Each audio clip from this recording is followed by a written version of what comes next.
ingay sa dami ng tinig.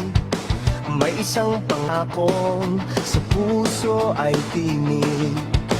Hindi matitinag, hindi mabubura. Sandigan ng bayan, gabay sa tuwina. Bigwas News Philippines, boses ng bayan. Sa bawat balita, katotohanan ng laman. Media at produksyon, tapat na serbisyo. Lingkod ng katotohanan sa mandako ng mundo.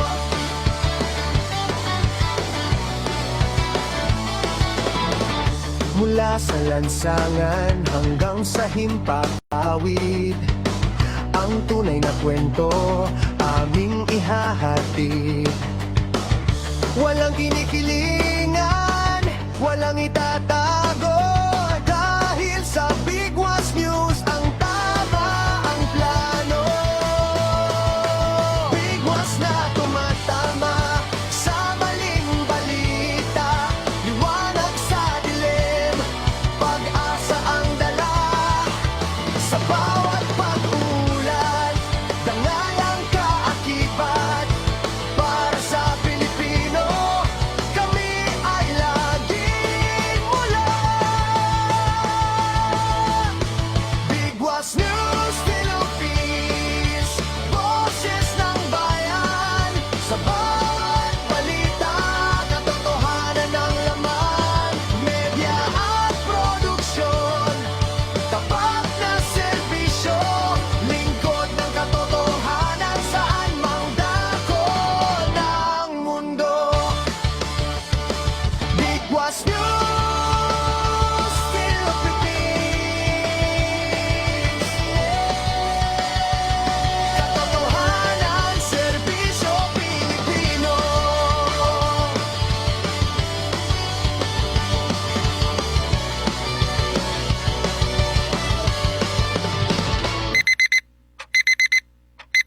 Anong oras na? Oras natin mga kabigwas ay ganap ng alas 6:18 ng umaga. Bigwas! Bigwas!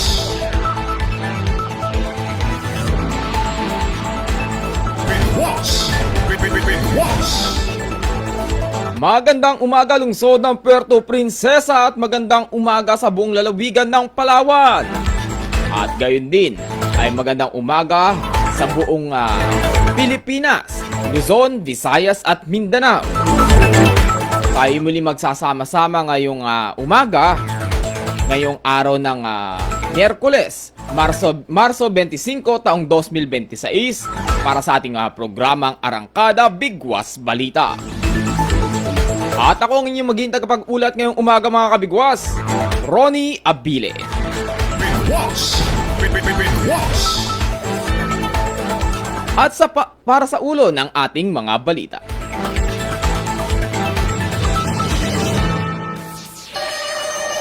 Arangkada! Bigwas! Headlines.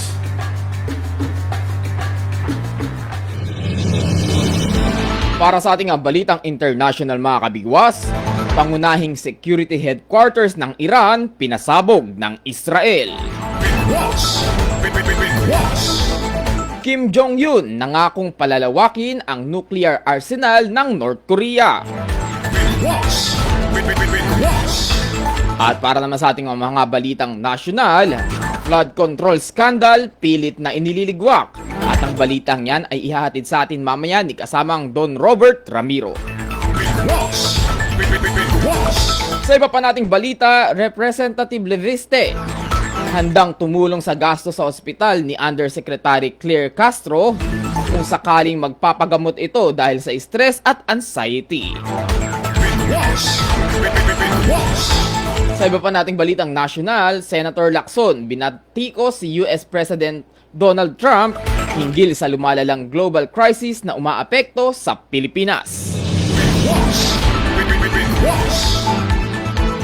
Isang South African national na wanted sa kasong sex assault sa Kenya, arestado, at ang balitang yan ay ihahatid sa atin mamaya ni kasamang Robert Villegas. Bigwash. Bigwash. At sa iba pa nating balitang nasyonal, lolong nanonood ng pornographic content sa eroplano, arestado. Bigwash. Bigwash. At oras natin ganap ng alas 6:21 ng umaga at tayo magpapatuloy para sa detalye ng ating mga balita. Bigwas International. Sa ating balitang international mga kabigwas, pangunahing security headquarters ng Iran, pinasabog ng Israel.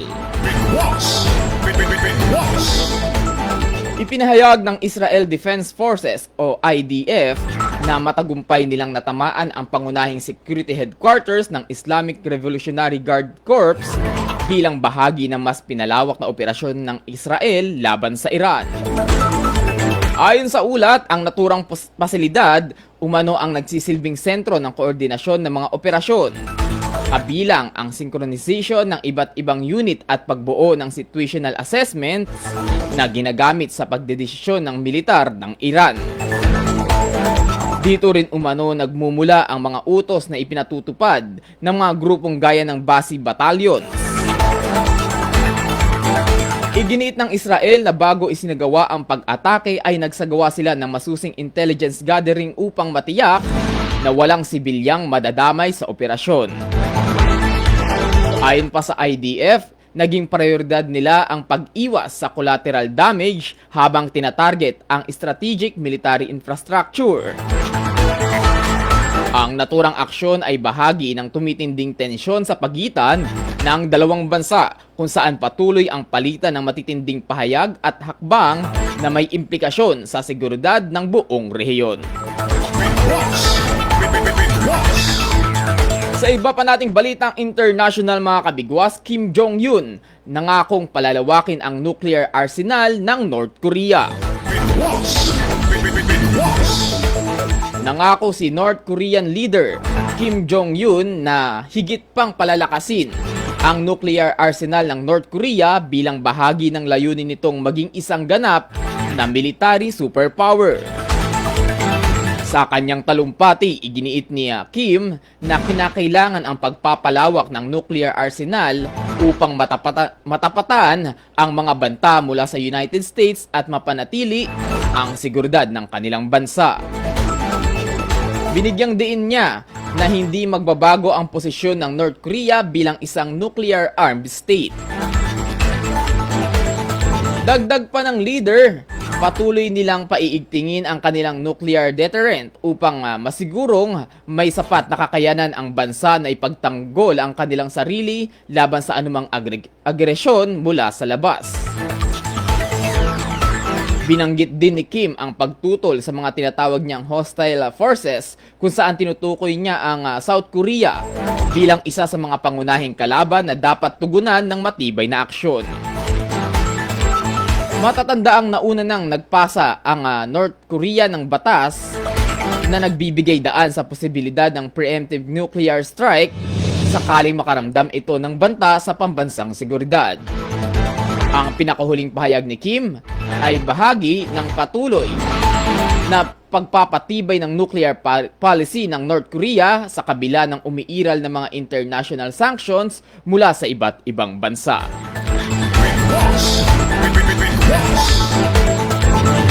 At dadako naman tayo sa ating balitang nasyonal. Bigwas Balita National. Para sa ating balitang national, flood control scandal, pilit na inililigwak. Ang balitang yan ay ihatid sa atin ni kasamang Don Robert Ramiro.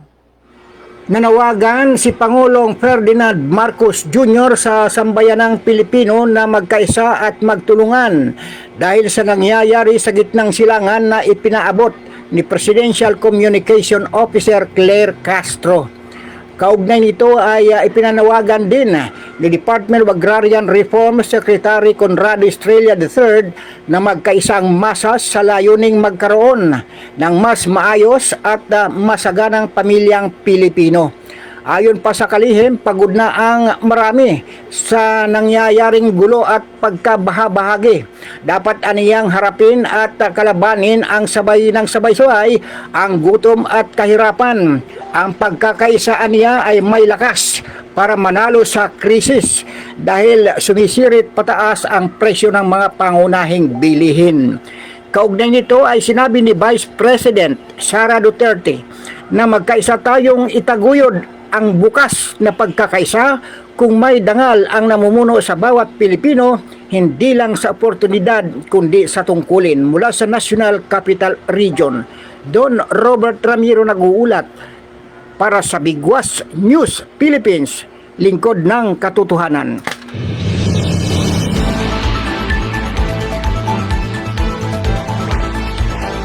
Maraming salamat kasamang Don Robert Ramiro para sa ating balitang nasyonal.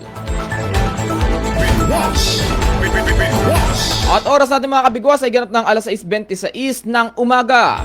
At tayo magpapatuloy sa balita natin mga kabigwas, lalong-lalo na sa balitang nasyonal, pagkatapos lamang ng ilang patalastas. Ikaw ba ay nakabili ng lupa o property na hindi mo pa naililipat sa iyong pangalan? May lupa pero tax declaration lang ang hawak? May minanang property mula sa magulang na gusto ay pa-transfer ang titulo sa iyong pangalan. May nawawalang titulo at kailangang i-verify sa Registry of Deeds. Magpapa-survey, subdivide o magpapasukat ng lupa. Pero wala kang oras o panahon para asikasuhin ang mga ito. Walang idea kung papaano ang proseso. At higit sa lahat, hanap mo ba ang mapagkakatiwalaan, legit at subok na ang serbisyo? Sagot ka namin dito sa J&Q Docs Land Title Services. Mga problema mo ay susolusyonan, mura ang serbisyo, higit sa lahat mapagkakatiwalaan. Kami ay may opisina at ito ay matatagpuan sa 235 Fernando Poe Jr. Avenue, Quezon City. Kami ay sertipikado na gumanap upang magsegowa ng mga serbisyong may kinalaman sa lupa o property na pinagtibay ng DTI, DIR, Mayor's Office at iba pang mga partner agencies. Mayroon din kaming legal expert o attorney at property expert para magbigay serbisyo. Bilang katunayan, narito ang ilan sa ating mga thankful clients na ating naserbisyohan mula pa noong taong 2020 hanggang sa kasalukuyan.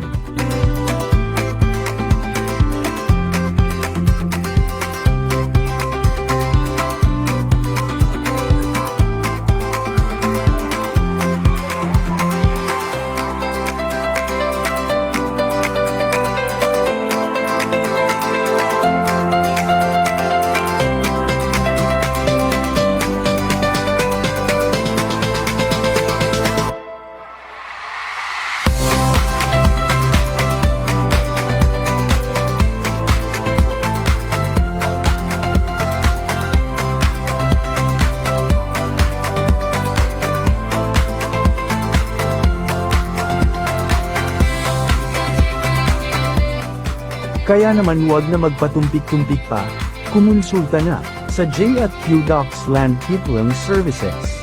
Nakakasiguro ka sa tapat, mura, at dekalidad na serbisyo.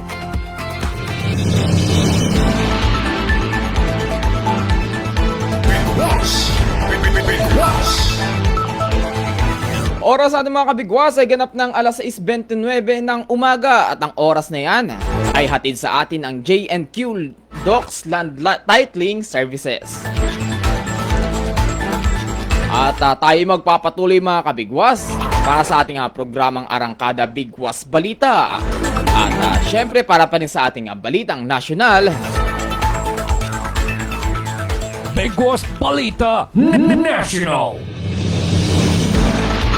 Representative Leviste handang tumulong sa gastos sa ospital ni Yusek Claire Castro kung magpapagamot dahil sa stress at anxiety. Bigwas.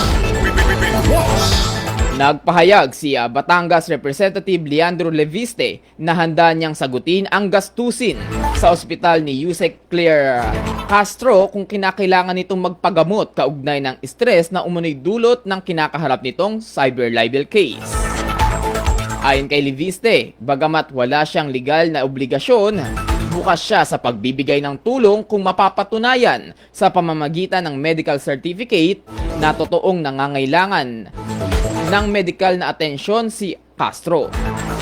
Aniya, mas makabubuting dumaan ito sa tamang proseso upang maging malinaw ang sitwasyon. Matatandaang humihingi si Castro ng halagang 500 milyon bilang danyos mula kay Leviste dahil sa umano'y paninira sa kanyang reputasyon na nagresulta umano sa sleepless nights at matinding anxiety. Sa kanyang panig, tinukoy ni Castro na ang alok ni Leviste ay isang positibong hakbang. Ngunit iginigiit ni Leviste na hindi ito nangangahulugang inaamin niya ang anumang pananagutan. Nauna nang nagsampa si Leviste ng civil libel complaint laban kay Castro noong Enero kung saan hinihingi niya ang 100 million bilang moral damage at 10 milyon bilang exemplary damages at 1 milyon para sa attorney's fee. Kaugnay ito ng umano'y pagpapakalat ng maling impormasyon at paninira sa kanyang negosyo sa sektor ng enerhiya. Samantala, nagpapatuloy pa rin ang legal na tunggalian ng dalawang panig habang hinihintay ang magiging takbo ng mga kasong isinampa laban sa isa't isa. Sa iba pa nating balitang nasyonal, Senator Lacson binatiko si US President Donald Trump hinggil sa lumalalang global crisis na umaapekto sa Pilipinas. Nagpahayag ng pagkabahala si Senate President Pro Tempore Panfilo Lacson sa aniyay lumalalang krisis na nararanasan ng bansa at iba pang bahagi ng mundo na iniuugnay niya sa mga naging hakbang ni US President Donald Trump. Ayon kay Lacson, dapat managot si Trump sa naging epekto ng kanyang mga desisyon hindi lamang sa pandaigdigang komunidad kundi maging sa United States. Iginiit niya na ang mga aksyon ng Estados Unidos sa mga nakaraang linggo ay nagpalala ng tensyon sa Middle East. Dahil sa lumalawak na sigalot sa rehiyon, naapektuhan ang supply ng langis sa iba't ibang bansa, kabilang ang Pilipinas. Bunsod nito, nararamdaman ang epekto sa ekonomiya at pang-araw-araw na pamumuhay ng mga mamamayan. Dagdag pa ni Lacson, patuloy pang lumalawak ang nasabing krisis at mas maraming bansa ang nadadamay, dahilan upang lalong maging komplikado ang sitwasyon sa pandaigdigang antas.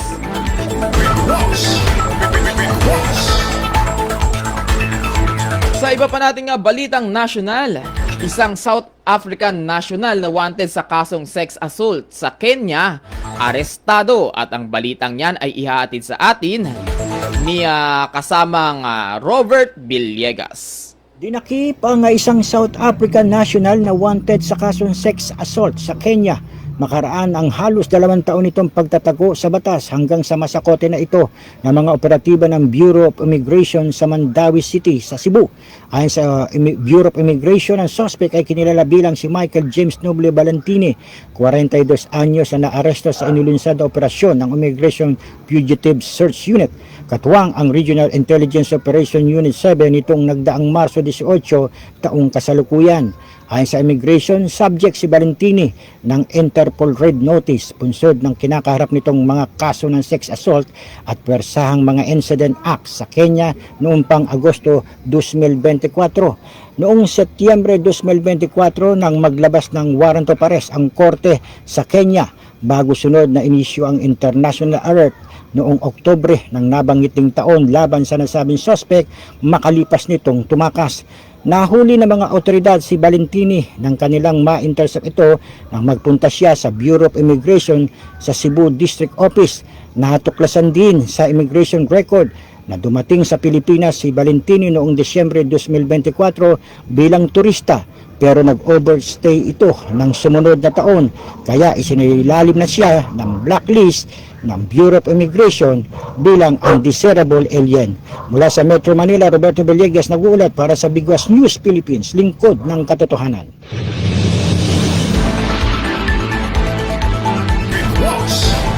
Big Boss. Maraming salamat kasamang Robert Villegas para pa rin sa ating balitang nasyonal. At para sa iba pa nating balita mga kabigwas, sa isa pa ng ating balitang nasyonal, lolong nanonood ng pornographic content sa eroplano, arestado. Arestado ng mga otoridad ang isang inbound passenger sa Ninoy Aquino International Airport Terminal 1 matapos ireklamo dahil sa umano'y hindi angkop na asal habang nasa biyahe mula Los Angeles. Batay sa investigasyon, isinumbong ang 63 anyos na sospek ng kanyang katabing pasahero dahil sa paulit-ulit nitong paggalaw at pagiging malikot sa kanyang upuan na nagdulot ng abala at pagkakabahala. Kalaunan na pag-alaman na nanonood ang suspect ng pornographic content sa kanyang cellphone at hindi ito itinago, dahilan upang makita ng iba pang pasahero, kabilang ang isang minor de edad. Ang naturang sitwasyon ang nag-udyok sa reklamo laban sa kanya. Nang komprontahin, iginiit ng suspect na pribado lamang umano ang kanyang ginagawa. Gayunman, hindi ito naging sapat na paliwanag sa mga nagrereklamo. Bagamat humingi ng paumanhin ang suspect, nahaharap pa rin siya sa kasong unjust vexation at patuloy ang investigasyon ng mga otoridad kaugnay ng insidente upang matukoy ang iba pang posibleng pananagutan. Oras natin mga kabigwas ay ganap ng alas 6:37 ng umaga. At bago ang lahat, atin munang batiin ang mga nanonood sa ating Facebook Live. Yan, mula kay John Henry Bonina. Yan, sabi niya, good morning kabigwas. Yan, magandang umaga po sa iyo, Sir John Henry Bonina. At syempre kay Ma'am Emily Caracar Ramiro. Yan, good morning Bigwas News Philippines. Magandang umaga sa inyo, Ma'am Emily, at maraming salamat sa pagsubaybay sa ating programa. Kay Ma'am Noemi Winaldingding, good morning mga tech, good morning mga kabigwas. Sir Ronnie, good morning. Yan, masyadong mayaman sa good morning. Kasi Ma'am Noemi, ang ating General Station Manager. At ang oras natin mga kabigwas ay ganap ng alas 6:38 ng umaga. At tabayanan ninyo mga kabigwas, ang mga susunod na programa sa pagkatapos ng ating programang Arangkada Bigwas Balita ay mamayang alas 11, kung di ako nagkakamali, ay may programa ding serbisyo publiko at argumento kung saan makakasama ninyo dyan si Kabigwas Baby Puertes. At syempre nandiyan yung Ikaw at ang Musika. Anong oras ang Ikaw at ang Musika, Tech? 2 to 3 p.m. Ang Ikaw at ang Musika, kung saan makakasama naman ninyo si DJ Rick CD. At ang huling programa ay ang Love Notes, alas 6 hanggang alas 7:30 ng gabi. Yan, saan makakasama ninyo si DJ Rick CD at si Ma'am Yumi Cascara. Yan mga kabigwas, sa ngalan pa rin ng aming General Station Manager kay Ma'am Yumi Cascara, sa aming Program Director Sir Jeffrey Balahonda, sa aming News Director kay Ma'am Rose Dingding, at sa ating mga technical side kay Tech Leo at kay Tech Neuron. Ako ang inyo nakasama ngayong umaga para sa programang Arangkada Bigwas Balita. Ako ang inyo naging tagapag-ulat, Ronnie Abile. Magandang umaga mga kabigwas at isang mapagpalang umaga sa ating lahat.